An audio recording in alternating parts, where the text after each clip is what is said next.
All right. Welcome everyone to Concord Connections, where we will be interviewing folks from the community of various topics in association with our campaigns. Today, we will be discussing the Taco Trail Adventure here in Concord.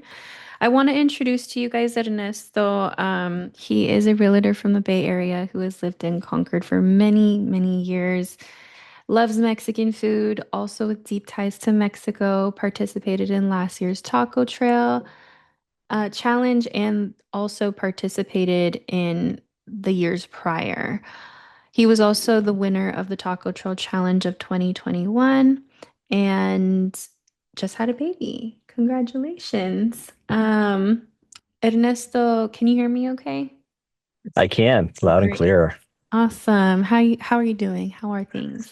I am good. I'm enjoying this cooling down of Concord. The summers are my least favorite, so I'm excited for fall. Yeah, I hear that. Oh, I hear that. I am such like a cold, cozy, like that's when I come alive. The summer is just, I can't do it. Okay, so I'm the same. right. So I want you to go ahead and have the floor and just let some of our listeners know a little bit more about you and your connection to Concord. Yeah, what's funny is now I live in Concord and I've lived here for a while, but as a kid, I actually hated Concord. I grew up in San Francisco, and I had cousins that, their parents are still in that neighborhood, right over by the Planet Fitness Gym and the Starbucks. I forget what that neighborhood is called, right off of Port Chicago. And as a kid, again, I would come from San Francisco and I'd be here for the summer and it would be scorching hot. Or I'd be here in the winter and we'd be scraping like ice off of my uncle's windshields in the morning before they headed off to work. And so I actually didn't have fond memories of Concord growing up. I was a city kid. And lo and behold, life has a way of playing kind of funny kind of tricks on you. And now I live in Concord, and I've actually learned to really enjoy a lot of things about living in Concord. Nice. It's funny that you say that because I also grew up in the Bay Area and Concord. I was so unfamiliar with the area until I got much older. So, that's really funny just being from the Bay Area, having that similar experience. So, let's talk about your experience. Going back to Mexico, some of the discussions that we had prior to this podcast on your experience is something I want to discuss again and circle back on. What stood out to you about the flavors and regional specialties throughout your travels through Mexico? Yeah, I grew up not going back to Mexico until I was I was born in Mexico. I was born there. I moved to the U.S. when we were 4 years old, and I didn't go back until I was 21. And what was and remains really eye-opening for me is really how regional the food is. And when you think of other countries, I can think of like Italian cuisine. People talk about, oh, this is from Northern Italy or this is from Sicily. And so there's this element of like regionality to the food. I don't hear it so much in maybe French food, maybe Chinese food. Um, but Mexican food is incredibly regional. The country, in my opinion, just given the different corners of it that I've visited, I think Mexico is at minimum three different countries in one. And there's still a lot of parts of Mexico. I've read different estimates, but somewhere in the 30 to 35% range of Mexico that doesn't speak Spanish. So there's Mm-hmm. still very much this connection to the old world and Mm-hmm. rustic, techniques in preparing food and just really, really authentic ingredients. They don't know what GMO anything is in much Mm-hmm. of Mexico. So the food, I always give this example, like when even here, for example, you walk through Whole Foods, and Whole Foods is a premium supermarket, and you walk through the produce aisle, and I don't know that anything really grabs out at you, but I'll never forget the first time I went back to Guadalajara with my wife, Mm-hmm. and it was our first time going together, and we're walking through the markets and every like you can be blind and you can know exactly what you're in front of. Like the apples smell like apples, the bananas smell like bananas. So I think, that was kind of a long answer to number one, Mexican food is extremely, extremely regional. And so Hmm. getting into that habit of asking someone, hey, what part of Mexico are you from? Where does this, recipe come from? Hmm. You'll kind of start to learn some patterns, and you'll learn things that are native to or really more prominent in certain parts of Mexico. And I think just, again, going back to just the quality and the still kind of small farmer method of buying produce in markets is those are just, I think, a couple of elements that I really learned to enjoy over time about just kind of winding my way through different parts of Mexico. That's so real. I feel like there's so many flavors within the region, like you mentioned, and there's so multidimensional. Like the plates that you're gonna have in Guerrero are gonna be different than the ones in Durango, and the way that they set up the Yeah. food and the plates and the flavors is just all different.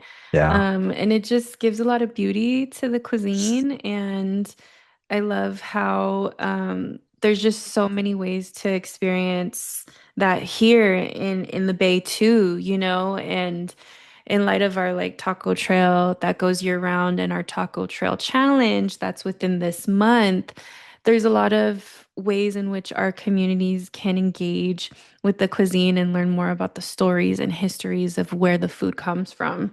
And I think you're someone that's very knowledgeable on that as well. So, going on to my next question, how do those flavors remind you of what you experience on the taco trail here in Concord? And if you want to add more to the previous question, feel free to. Yeah, as you kind of rolled into the next question, something that I need to look deeper into myself is even like tortillas, right? Mm-hmm. Corn tortillas are not as prominent, not as traditionally used in the very northern part of Mexico, where it's very desert-like, and corn doesn't do as well, in which case they switch to grains and flours. So Mm-hmm. the geography itself plays a big role in what you can and cannot make. And so this idea that, oh, corn tortillas are prevalent throughout all of Mexico simply isn't true. As it Mm-hmm. relates to kind of my experience here on the Taco Trail in Concord, you notice that regionality. So, I can think of historically in the Bay Area, there's been a lot of migration from central Mexico, states like Michoacan, Zacatecas, Jalisco, and Mm-hmm. there's a lot of ownership of businesses, taquerias, markets, what have you, in Concord on Monument that are from Michoacan. And the state of Michoacan is like the capital of pork carnitas, tacos. So there's a couple places that I can think of that just come to me off the top of my head. Mm-hmm. Mercado del Sol, El Molino, they are from Michoacan. Their carnitas are delicious. That's what they specialize in. It's like going to Texas for a brisket. Like that's what they do. And so you notice some of that regionality. There's a newer place that I've been to once. I need to go back. A place called, I think it's called Baja Cali, and so I think they're more focusing on Mexican recipes from Baja, ensenada, fish tacos, things of that sort. And then you have, other dishes. And God, there's a place that's on the tip of my tongue. Mm-hmm. Herencia de Guerrero, which, if you stopped 100 Mexicans on the street, I think maybe three of them might know what it is. But it's a very regional way of cooking lamb underground, and that's something you don't see really anywhere in the Bay Area, and we have it here in Concord. So that was very eye-opening to me to also see some of that because, for me, coming from San Francisco, there's great taquerias and there's a lot of popular ones, and you hear all the big names. And the reality is that there's a lot of similarities, and there's not that much that really separates them. But in Concord, that's one of the things that I learned to enjoy when I moved here from San Francisco. I was like, oh, awesome. There's a good variety. First of all, there's a good amount, number one, but number two, that diversity in the region, kind of the trying food from different regions of Mexico. We have a good amount of that here in Concord, which I really enjoy. Yeah.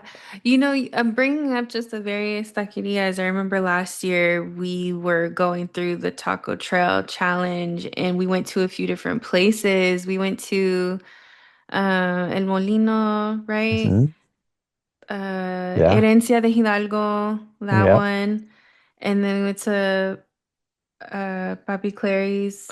Yep. I hope I'm pronouncing those right. Yeah, no, you are. But and yeah, can I want let's talk about it. Let's talk about the experience. And we also went to Ualica, right? Like another we went I there on don't the last one, right? At Ualica. I don't remember. Oh, that one. Yeah, So yeah, there, yeah, we did. yeah, that Mm-hmm. that one is in the same shopping center as Las Montañas. Yes, yes, Yeah. yes. Let's talk No, about it. there, Mhm. there's a lot of different things that we tried when we went out together. Mhm. One place we went to, I think they just had a name change. I don't know what it is now. Mhm. It is like three, four doors to the left of Taqueria El Molino, on Oh Monument. yeah. It Mhm. it it was called Mexican burritos, and there's a couple things that are on their menu that are really difficult to find elsewhere. Number one is squash blossom. So they just make like a quesadilla with it. Mhm. Sometimes they'll just make a taco with it. So if you're vegan or vegetarian, it's a good substitute. There's something else called, and this is hard to pronounce for most people. It took me a while to get it. It's called wheat la coche. It's like Mhm. a fungus that grows on corn, but it's really, really, to me, from what I've just kind of observed, it's really popular and most common around like Mexico City. And those are a couple things that people just don't even know exist. And we have that here in Concord.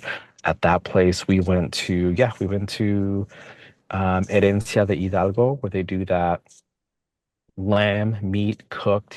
They wrap it in agave leaves. Agave is the plant that they use to grow tequila, but this is a different species of that plant that they don't use for making tequila. But you can still take the leaves and wrap the meat, cook it in an underground pit, and so the leaves prevent it from charring, and it keeps the meat super moist and protects it.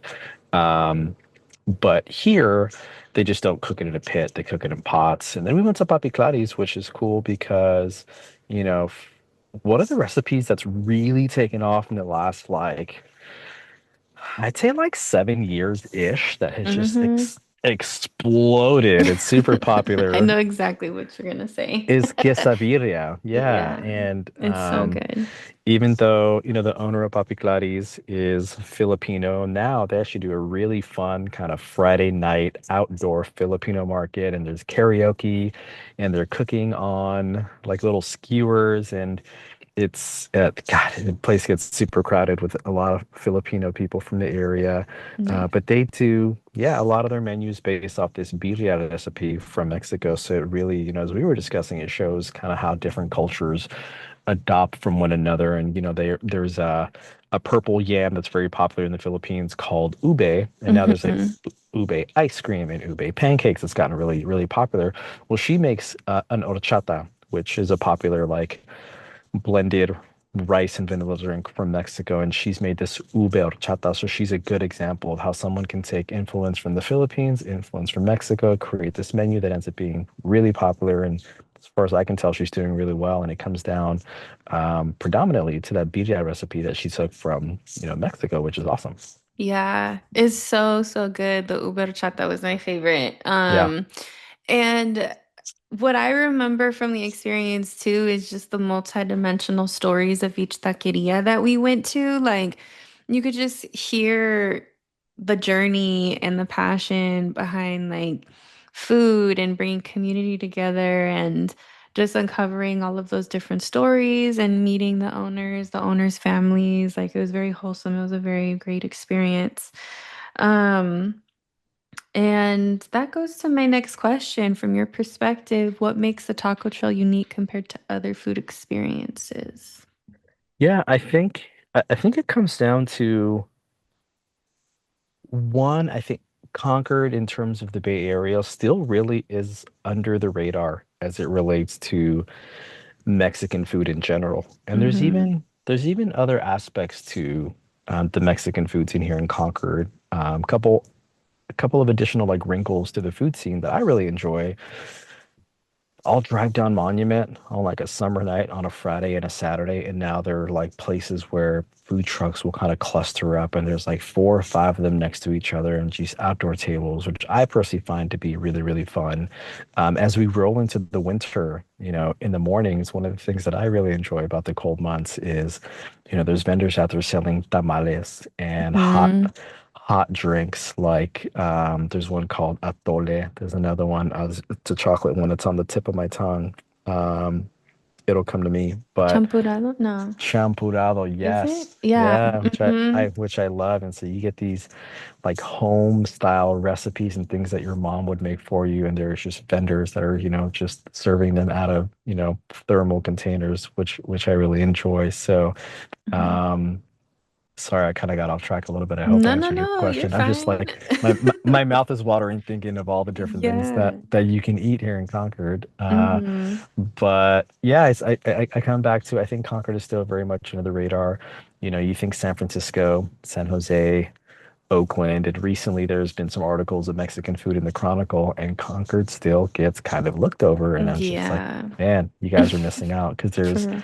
there's a lot of I really enjoy the variety here in Concord. Hmm. I think it's a one, it's so kind of clustered together, which I think makes it easy. Like just having like the city's not huge. You have Monument Street. You can have 4 or 5 different places on or near Monument that are going to be memorable, and you're not driving all around town. So yeah, it's still very much under the map, and I hope that events like this and promoting it just bring more eyes and mouths and bellies, hopefully, to Concord. For sure, for sure. And helping our small businesses thrive, Yeah, like there's been a yeah. lot of, challenges too that we heard while we were going to through the Taco Trail Challenge last year of, having a business and keeping it open and things like that. It's been a lot of challenges too, but thankfully with, the support of the community, businesses have been thriving too. And hopefully it continues to be that way and that we continue to have these precious conquered gems. So more and more people can come and experience the Taco Trail and the Taco Trail Challenge and things like that. As a fun way to just invest back in the community, right? Um, so my last question would be, what would you tell someone who's never done the Taco Trail before and why should they participate? I think, I mean, just the way it's all organized, the fact that you can pick up this sheet and go around to different taquerias and collect stickers, and maybe leave reviews for the businesses. I think, Yes. Let's talk about it. yeah, well, I think it's Reviews super. for the businesses. Yes. Uh-huh. I think it's well, it helps the businesses, which is good. And I think we have to remember, right, one of the cool things about this entire community, because that's really what it is of Hmm. taquerias in Concord, like these are all family-owned businesses. Yeah. There's no big chains, there's no franchises. Like, you know, God bless the taquerias that end up thriving so much that they open up different locations. But for a lot of people, that can take Hmm. time. That can take time. I think of like Yeah. a really well-known taqueria in the South Bay, Taqueria La Victoria. They're famous for their orange sauce. Everybody knows the orange sauce from La Vic's. And so, good for them. They had to start with one location and now they have, I mean, I don't know how many they have at last count, but I mean, Yeah. all of these locations in Concord are just like you speak to the owners and they bootstrap this thing and this is their first time, going independent after having been in either A, other careers, or B, starting off with a little small stand, upgrading to eventually a truck, and then Yes. eventually like this is their first brick and mortar. And so there's just so many cool individual family stories. And that's why, it's important and helpful for like new people that are unfamiliar with Concord and the taco scene that have this really organized and fun, kind of challenging way to get out there, visit locations, and then, some of them will be memorable to them. And there's no, a question that I get a lot is, what's the one taqueria that you should visit? And honestly, there isn't just, I can't think of just one location Hmm. that checks off so many boxes that you should only go to that one. There's Hmm. so many like unique just dishes and recipes that are at some of these locations. And it's really up to everybody to go out there and try different things and see what they like. And then, once they try and realize how, delicious some of these things are, then they can, become regulars. And that's good for, A, the customers, and B, just the business themselves, and really overall the city of Concord as well, which, kind of unrelated, but something that I've been tracking is like the Park and Shop is now Asian. Yes. It's like Asian Oh Food my Central, and gosh. I love Yeah. it. You have like So much diversity in that little area. the Yeah. diversity of food from different parts of Asia that are in that Hmm. shopping center. Like that's a story on its own that we won't get into today, but Hmm. it just reminds me of how under the radar Concord is right now.